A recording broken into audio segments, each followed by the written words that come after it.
Good morning. आज हम पढ़ेंगे स्ट्रेंथ ऑफ मटेरियल, जिसमें चैप्टर है हमारा स्ट्रेन एनर्जी और टॉपिक है हमारा expression for strain energy stored in a body due to shear stress. अब तक हम तीन लोड्स पढ़ चुके हैं स्ट्रेन एनर्जी में: ग्रेजुअली लोडिंग, सडनली और इम्पैक्ट लोडिंग। अब ये है कि जो स्ट्रेन एनर्जी स्टोर्ड होती है वो शेयर स्ट्रेस की वजह से कितनी होती है। ठीक है, तो इसके लिए हमने एक ब्लॉक कंसिडर किया है A B C D, जिसके ऊपर शेयर स्ट्रेस लगा है P, जिसके कारण जो इसकी पोजीशन है वो डिफ्लेक्ट होके AB C1D1 पे पहुंच गई है और इसमें स्ट्रेन डेवलप हो गया है फाई। ठीक है, तो हम इसके लिए निकालते हैं एक्सप्रेशन इसका। तो देखिए इस P की वजह से क्या हो गया है, इसमें डिस्टेंस क्रिएट हो गया है C से C1। तो हम इसको लिख देते हैं due to load P upper face कौन सा हमारा CD मूव्स C1, इतना मूव हो गया है CD। ठीक है, अब इसमें हम मान लेते हैं टाउ बराबर शेयर स्ट्रेस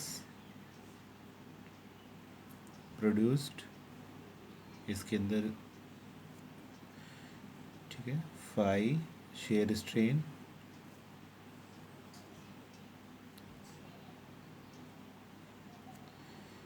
G बराबर मॉडुलस ऑफ रिजिडिटी,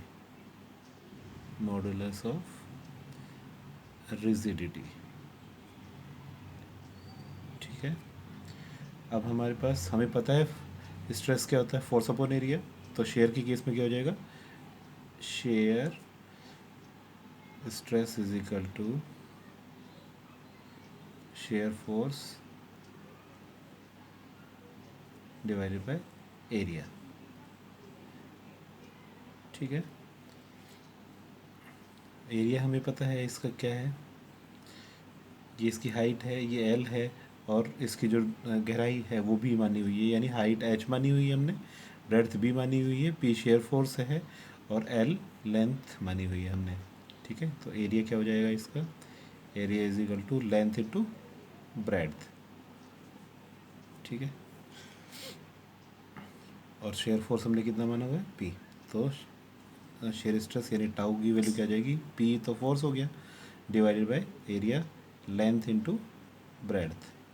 ठीक है, यहाँ से हम लिख सकते हैं P is equal to shear stress into length into breadth. ये हमारे पास आ गया एक्सप्रेशन। आगे देखते हैं। देखिए अब हमें स्ट्रेन भी निकालना है, तो हमें पता है शेयर स्ट्रेन क्या होता है, टेंजेंट फाई होता है। देखिए मैं बता देता हूँ आपको, ये हमारे पास ट्रायंगल बनी हुई है, ये D1A और BC1, ये दोनों ट्रायंगल्स राइट एंगल ट्रायंगल्स और सेम है। यानी ये एंगल जो है इसमें देखिए ये कर्ण है, ये आधार है और ये लंब है, यानी ये hypotenuse perpendicular base. Tangent theta की वैल्यू जब निकालेंगे परपेंडिकुलर डिवाइडेड बाय बेस, ठीक है, तो वो हमारे पास टेंजेंट थीटा आ जाएगा। वही वहाँ से फिर उसको नेगलेक्ट मान लेते हैं टेंजेंट को और फाई ले लेते हैं, तो वहाँ से आ जाता है हमारे पास फाई इज इक्वल टू, लिख सकते हैं क्या, परपेंडिकुलर क्या है C1, तो इसको लिख सकते हैं C1 divided by base CB। ठीक है, यहाँ से आया फाई, यहाँ से लिख सकते हैं C1 क्या जाएगा, C1 is equal to phi into CB distance.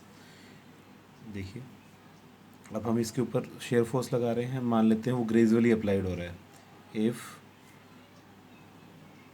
Shear force applied gradually,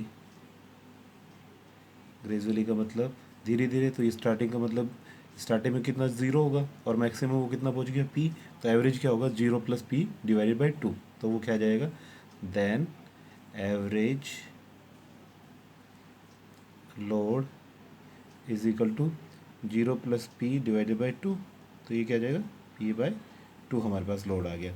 work done निकालें, वर्क डन क्या हो जाएगा, work done is equal to average load into distance.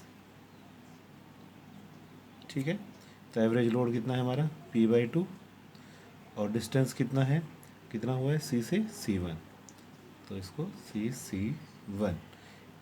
p की वैल्यू हमने अभी निकाली है, ये रही हमारी tau into L into B, और c1 की वैल्यू हमने निकाली है, दोनों चीज़ें रख देते हैं।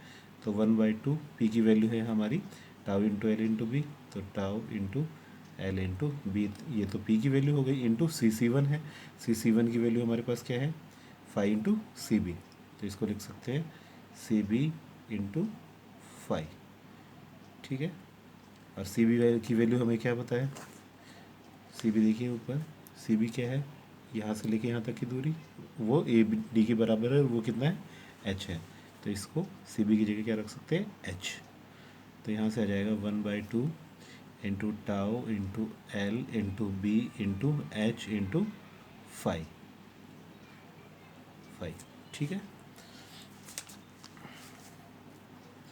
क्योंकि हम यहाँ लिख भी देते हैं कि कहाँ कहाँ से हमने वैल्यू रखी है। p बराबर हमारा tau into L into B है। ठीक है, दूसरा सी बी जो है वो हमारा h है।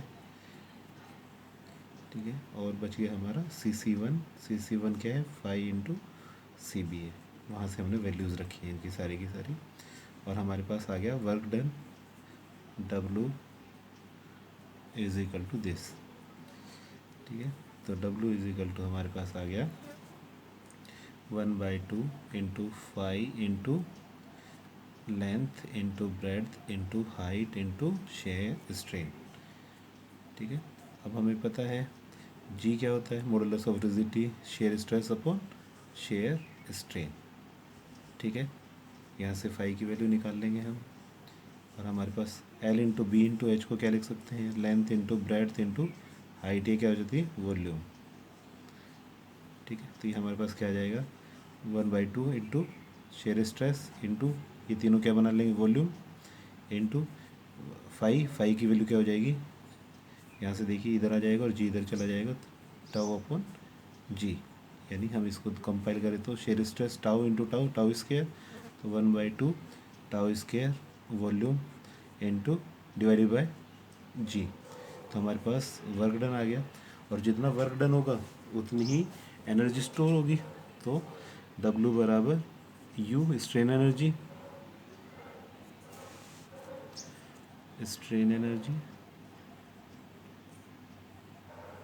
Is equal to 1/2 into tau square V upon ji.